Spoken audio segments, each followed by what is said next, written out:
I think I've always been an artist.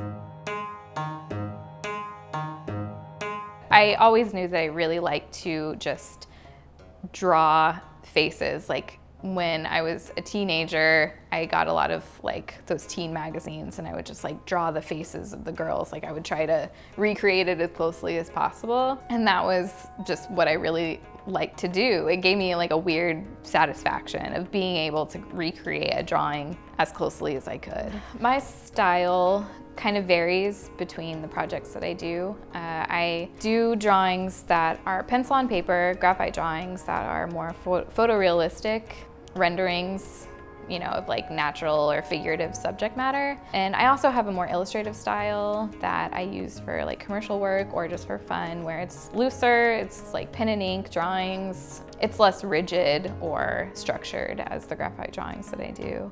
My creative process begins with an idea usually, and then I kind of either sketch it out in sketchbooks, I kind of solidify a more concrete idea, and then I move forward with like drafts and revisions and editing that, and then, you know, I'll finalize the drawing. I like to work in my home studio the best. I'm most comfortable there. I always listen to music, and I always like to kind of be alone so that I can just like get into the headspace of just creating and focusing only on that. And it allows me to, you know, kind of have that freedom of creative thinking and not being confined to any kind of time constraints or anything like that.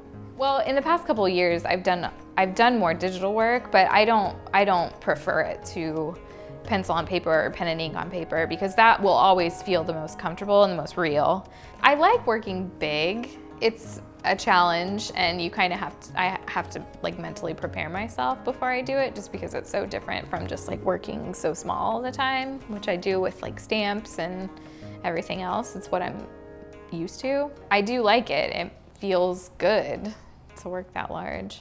Sometimes get really burnt out, and I get exhausted with art making, and so a lot of the times I just have to just kind of like start from scratch and just kind of make baby steps back into it. But I think that's meaningful in its own way. I mean, like, art is my purpose in life. Like, I don't have any other reason to do anything. And so I have to kind of fall in love with it every now and then to make it feel worthwhile.